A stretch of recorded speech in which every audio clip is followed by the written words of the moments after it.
اللہ کے رسول نے 25 سال کی عمر میں 40 سال کی خدیجہ کے ساتھ رہ کر پوری دنیا کو دکھا دیا کہ دیکھو مجھ سے 15 سال عمر میں بڑی عورت، اس کے ساتھ کیسے رہا جاتا ہے۔ بڑھاپے کی کوئی شکایت نہیں آئی ہے، بلکہ جب تک خدیجہ زندہ رہی، نوٹ کیجئے گا میری بات، جب تک خدیجہ زندہ رہی اتنا پیار کیا اللہ کے رسول نے خدیجہ سے، اور خدیجہ نے بھی اتنا پیار دیا نبی اکرم کو کہ اللہ کے رسول نے کوئی دوسری شادی خدیجہ کی زندگی میں نہیں کی۔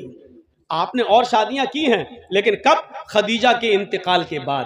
لیکن خدیجہ جب تک زندہ رہی تب تک آپ نے دوسری شادی نہیں کی۔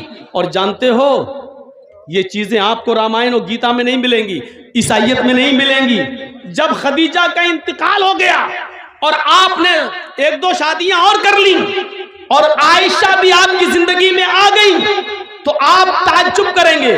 ایک دن قربانی کا دن تھا، یہاں سے آپ دیکھیے، ایک دن بقرعید کا دن تھا، قربانی کا دن تھا، آپ نے جانور ذبح کیا اور ذبح کرنے کے بعد اس کا گوشت پک کر جب حضرت عائشہ صدیقہ نے اپنے ہسبینڈ کو دیا، اللہ کے نبی کو دیا، قربانی کے گوشت کی پہلی بوٹی اللہ کے نبی کے پاس آتی ہے، آپ نے پیالہ اٹھایا اور اس گوشت کی بوٹی کو لے کر جیسے منہ میں لگاتے ہیں، کھاتے نہیں ہیں، اس کو واپس کر دیتے ہیں اور آنکھوں میں آنسو آ جاتے ہیں۔ روتے ہوئے پوچھا اما عائشہ نے، میرے سرتاج کیا ہوا؟ اے اللہ کے نبی آپ کو یہ کیا ہو گیا ہے؟ تو اللہ کے نبی جواب دیتے ہیں، عائشہ آج مجھے خدیجہ کی یاد آ رہی ہے۔ خدیجہ اس دنیا میں نہیں ہیں، انتقال کر چکی ہیں، لیکن انتقال کے بعد جبکہ حضرت عائشہ ایک جوان بیوی نبی کے پاس بیٹھی ہے، لیکن نبی اکرم گوشت نہیں کھا رہے ہیں، کیا کہتے ہیں؟ عائشہ آج مجھے خدیجہ کی یاد آ رہی ہے، خدیجہ زندہ ہوتی تو وہ بھی میرے ساتھ بیٹھ کر کھانا کھاتی، میرے ساتھ بیٹھ کر گوشت تناول فرماتی۔ پوری دنیا کو بتا دیا، اے نبی کی زندگی پر لانچھن لگانے والوں، اے محمد صاحب کی زندگی پر ظلم کرنے والوں، الزام لگانے والوں، یہ نبی کا پیار تھا کہ اپنے سے 15 سال بڑی عورت کے ساتھ اس طرح رہے کہ اس کے انتقال کے بعد بھی اس کو بھول نہیں سکے، انتقال کے بعد بھی اس کو بھلا نہیں سکے۔ خدیجہ اس دنیا میں نہیں ہے، لیکن اللہ کے رسول اپنے دل سے خدیجہ کو نہیں نکال سکے۔ فرمایا عائشہ جب تک خدیجہ کی سہیلیوں کو گوشت نہیں پہنچ جائے گا میں نہیں کھاؤں گا۔ پھر آپ نے جانور کے گوشت کے ٹکڑے کیے، اس کی بوٹیاں بنائیں اور پیکٹ بنا بنا کر آپ نے خدیجہ کی سہیلیوں کو پہنچایا، اور خدیجہ کی سب سہیلیوں کو جب گوشت پہنچ گیا تب اللہ کے نبی نے گوشت کھایا۔ تو پریکٹیکل کر کے اگر بتایا تو کس نے بتایا؟ اسلام نے۔ اسی لیے میں کہتا ہوں کہ دنیا کا کوئی مذہب کمپلیٹ نہیں ہے، کمپلیٹ اگر کوئی مذہب ہے تو اسلام ہے۔ اور اسی لیے قرآن نے کیا کہا؟ اليوم اکملت لکم دینکم واتممت علیکم نعمتی ورضیت لکم الاسلام دینا۔ اے محمد صلی اللہ علیہ وسلم آج میں نے تمہارے اس دین کو مکمل کر دیا۔ اليوم اکملت لکم دینکم، آج میں نے تمہارے لیے تمہارے اس دین کو مکمل کر دیا۔ واتممت علیکم نعمتی، اور اپنی نعمتوں کا اتمام کر دیا، اپنی نعمتیں ہم نے پوری کر دی۔ ورضیت لکم الاسلام دینا، اور میں آج تمہارے اسی دین اسلام سے راضی اور خوش ہو گیا۔ دنیا کے کسی مذہب کے اندر آپ کو کمپلیٹ ہونے کا ثبوت نہیں ملے گا۔ اگر مکمل کوئی مذہب ہے، دیکھیے بیٹھو کیسے، اسلام بتاتا ہے۔ دنیا کے کسی دھرم میں دیکھ لو، کھڑے ہو کے کھانا چاہیے کہ بیٹھ کے کھانا چاہیے، نہ ہندو دھرم بتائے گا، نہ عیسائی بتائے گا، نہ یہودی بتائے گا، لیکن اسلام بتائے گا کہ کھانا کیسے کھاؤ۔ 3 طریقے بتائے، یا تو دونوں پیر اوپر کر کے اکھڑو بیٹھ کے کھاؤ، یا دونوں پیر پیچھے کر لو جیسے اتحیات میں بیٹھا جاتا ہے اس طریقے سے بیٹھ کے کھاؤ۔ میرے بھائیوں کھانے کے طریقے کس طریقے سے کھایا جائے، ایک پیر بچھا لیا جائے اور ایک پیر کھڑا کر دیا جائے، اس طریقے سے یہ 3 طریقے اگر بتائے ہیں تو اسلام نے بتائے ہیں۔ دنیا کے کسی دھرم نے یہ نہیں بتایا کہ کتنا کھاؤ۔ اسلام کہتا ہے کہ کھاتے وقت اپنے پیٹ کے 3 حصے کر لو، ایک حصہ کھاؤ، ایک حصہ میں پانی پیو اور ایک حصہ خالی چھوڑ دو تاکہ تم اللہ کو یاد کر سکو، اللہ کا ذکر کر سکو۔ آج کی میڈیکل سائنس کہتی ہے جو لوگ پیٹ بھر کے کھانا کھا لیتے ہیں، جس کو ہمارے یہاں کہا جاتا ہے ٹھوس کر کھانا، حلق تک کھا لینا، جو اتنا کھاتے ہیں وہ ہمیشہ بیماریوں میں مبتلا رہتے ہیں. اور اللہ کے رسول کے مطابق، سنت کے مطابق اگر کوئی لوگ کھانا کھانے شروع کر دیں، 2 حصے میں کھائیں، 1 حصہ خالی چھوڑ دیں، تو یہ بیمار ہو ہی نہیں سکتا. کیونکہ پیٹ تمام بیماریوں کی جڑ ہے. پیٹ تمام بیماریوں کی جڑ ہے. جب پیٹ ٹھیک رہے گا تو آدمی اپنے آپ صحیح رہے گا. تو یہ کمپلیٹلی اگر کوئی مذہب ہے، مکمل کوئی مذہب ہے، تو وہ اسلام ہے. اسی لیے فرمایا وَمَن يَبْتَغِ غَيْرَ الْإِسْلَامِ دِينًا فَلَن يُقْبَلَ مِنْهُ. اسلام کو چھوڑ کر اگر کوئی دوسرا دین تلاش کرو گے تو وہ ہرگز قبول نہیں کیا جائے گا. اسلام کو چھوڑ کر اگر کوئی دوسرا دین تلاش کرو گے تو وہ ہرگز قبول نہیں کیا جائے گا، وہ دین مانا ہی نہیں جائے گا. اسلام کو چھوڑ کر اگر کوئی دوسرا دین تلاش کرو گے تو وہ قبول نہیں کیا جائے گا. وَهُوَ فِي الْآخِرَةِ مِنَ الْخَاسِرِينَ. اور وہ آخرت کے اندر خسارہ اٹھانے والوں میں سے، نقصان اٹھانے والوں میں سے ہوگا. یہ ہے اسلام. اس کے علاوہ دوسرا دین تلاش کرو گے تو وہ قبول نہیں کیا جائے گا. اب آئیے تھوڑا سا آپ کو یہ بھی بتا دوں کہ اسلام کس چیز کا نام ہے. ہم سمجھتے ہیں کہ جو کچھ بھی کر لو وہ اسلام ہے. نہیں نہیں، اسلام 2 چیزوں کا نام ہے، رب کے قرآن کا اور محمد الرسول اللہ کے فرمان کا. آپ کتنا بھی اچھا کام کر لیں، کتنا بھی اچھا کام کر لیں، لیکن اگر قرآن کی مہر نہیں ہے یا محمد الرسول اللہ صلی اللہ علیہ وسلم کی اس پر مہر نہیں ہے تو وہ اللہ کے ہاں قبول نہیں ہوگا.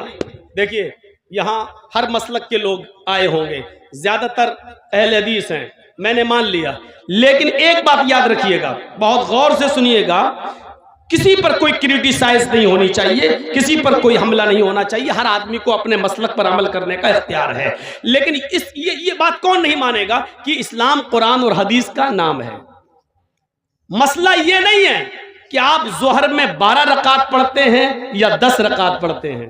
مسئلہ یہ نہیں ہے کہ تراویح 8 رکعت پڑھنا چاہیے یا 20 رکعت پڑھنا چاہیے.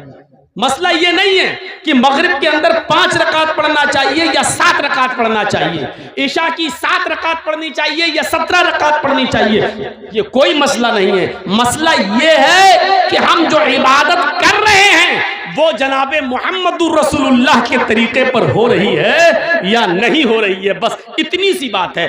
ہر مسلمان جب بھی نماز پڑھے تو وہ یہ سوچے کہ جناب محمد رسول اللہ نے ایسی نماز پڑھی یا نہیں، ایسا روزہ رکھا یا نہیں رکھا. مثلا ایک کاغذ ہے میرے پاس، مان لیجئے جیب میں پڑا ہوگا، یہ مان لیجئے ایک لفافہ ہے ہمارے پاس، اس پہ میں نے ایک لیٹر لکھ دیا اور پوسٹ باکس میں ڈال دیا. سنیے گا، بڑی اچھی مثال دے رہا ہوں. پوسٹ باکس میں ڈال دیا، لیکن اس پر 5 روپے کا جو ٹکٹ لگتا ہے سرکاری لفافے پر، وہ ہم نے چپکا دیا، سرکاری ٹکٹ اور ایڈریس لکھا. بتائیے تو جب 5 روپے کا سرکاری ٹکٹ لگ گیا اور ایڈریس بھی صحیح ہے تو ہمارا لیٹر اپنے ایڈریس پر پہنچے گا یا نہیں پہنچے گا؟ پہنچ جائے گا. سرکاری ٹکٹ نہیں لگایا لیکن لفافہ ہم نے 1000 روپے کا خرید لیا. بہت خوبصورت ہے، ڈیزائن دار ہے، بہت اچھا ہے، کاغذ بڑا عمدہ ہے، اس کی قیمت 1000 ہے. اس لفافے پر ہم نے لیٹر لکھ کر رکھ دیا لیکن سرکاری ٹکٹ 5 روپے کا نہیں لگایا. تو کیا وہ اپنے ایڈریس پر پہنچے گا؟ نہیں پہنچے گا. اور پہنچے گا تو بیرنگ بن جائے گا، آپ سے وصول کر لیا جائے گا 10 گنا. نہیں پہنچے گا. کیوں؟ کیونکہ اس پر سرکاری مہر نہیں لگی ہے، سرکاری ٹکٹ نہیں لگا ہے. تو پتا چلا کہ 5 روپے کا سرکاری ٹکٹ لگ گیا تو پہنچ جائے گا. 1000 کا خرید لیا لیکن سرکاری ٹکٹ نہیں لگا تو نہیں پہنچے گا. اسی طریقے سے ظہر کی نماز 10 نہیں 12 پڑھ لو، 12 نہیں 12000 پڑھ لو. مغرب کی نماز 5 نہیں 7 پڑھ لو، 7 نہیں 7000 پڑھ لو. تراویح 8 نہیں 20 پڑھ لو، 20 نہیں 20000 پڑھ لو. لیکن اس پر سرکار کی مہر نہیں ہے، یعنی جناب محمد رسول اللہ کی مہر نہیں ہے، تو وہ ہماری نماز اللہ کے یہاں قبول نہیں ہوگی. میرے بھائیوں، رکعتوں کی تعداد کا کوئی مسئلہ نہیں ہے. مسئلہ یہ ہے کہ اللہ نے قرآن میں کیا کہا ہے، ما آتاکم الرسول فخذوہ وما نہاکم عنہ فانتہوا. رسول تمہیں جو دے، جس نے ماں کو سمجھ لیا وہ سب کچھ سمجھ گیا. آج پوری تقریر میری سمجھ جاؤ گے اگر ماں کو سمجھ لیا. ماں یہ والی ماں نہیں جس کے پیٹ سے بچے پیدا ہوتے، یہ ماں نہیں، ماں اتاکم الرسول. یہاں اس آیت میں جو لفظ ماں آ رہا ہے اس کو میں کہہ رہا ہوں. ماں اتاکم الرسول فخذوہ. ماں کے دو معنی ہیں، ذہن میں رکھیے گا، دماغ میں، مائنڈ میں. ماں کے کتنے معنی ہیں؟ یا اس جگہ دو. پہلا معنی جو، اور دوسرا معنی جتنا. ماں اتاکم الرسول کا پہلا ترجمہ کیا ہوگا؟ ماں اتاکم الرسول، رسول جو دیں وہ لے لو. سنیے گا کیا مطلب ہوا؟ ماں اتاکم الرسول، رسول جو دیں وہ لے لو. اور دوسرا ماں کا ترجمہ یہاں یہ ہوگا ماں اتاکم الرسول، رسول جتنا دیں اتنا لے لو. مطلب سمجھ رہے ہو کیا؟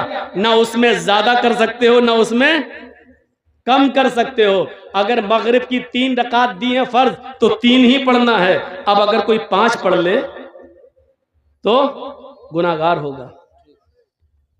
اللہ کے رسول نے وضو بنانے کا حکم دیا ہے تو 3 بار ہاتھ دھلنے کو کہا، 3 بار کلا کرنے کو، 3 بار ناک میں پانی ڈالنے کو، 3 بار چہرہ دھلنے کو. اب کوئی آدمی کہے یار میں 4 بار دھل لیتا ہوں، جتنا زیادہ دھلو اتنا زیادہ چہرہ صاف ہوگا، جتنا زیادہ ہاتھ دھلو اتنا زیادہ ہاتھ صاف ہوگا، جتنا زیادہ پیر دھلو اتنا زیادہ پیر صاف ہوگا. تو معاف کیجئے گا، جو آدمی اعضائے وضو کو 4 بار یا 5 بار دھلتا ہے تو اس کا وضو ہوگا نہیں. سنت کے خلاف کرنے پر اس کی نماز رد کر دی جائے گی اور اس کو گناہ پڑے گا. کیوں؟ کیونکہ اللہ کے رسول نے جتنا دیا تھا اس نے اتنا نہیں لیا، بلکہ نبی کے دیے ہوئے کو کم سمجھا، اس لیے اس نے زیادتی کر دی، اپنی طرف سے بڑھا دیا اپنی طرف سے. تو نبی جو دیں وہ لے لو اور جتنا دیں اتنا لے لو. اور اتنا یاد رکھنا، غلطی بڑے بڑوں سے ہوئی ہے. کوئی آدمی دنیا میں یہ نہیں کہہ سکتا کہ ہم سے خطا نہیں ہو سکتی ہے.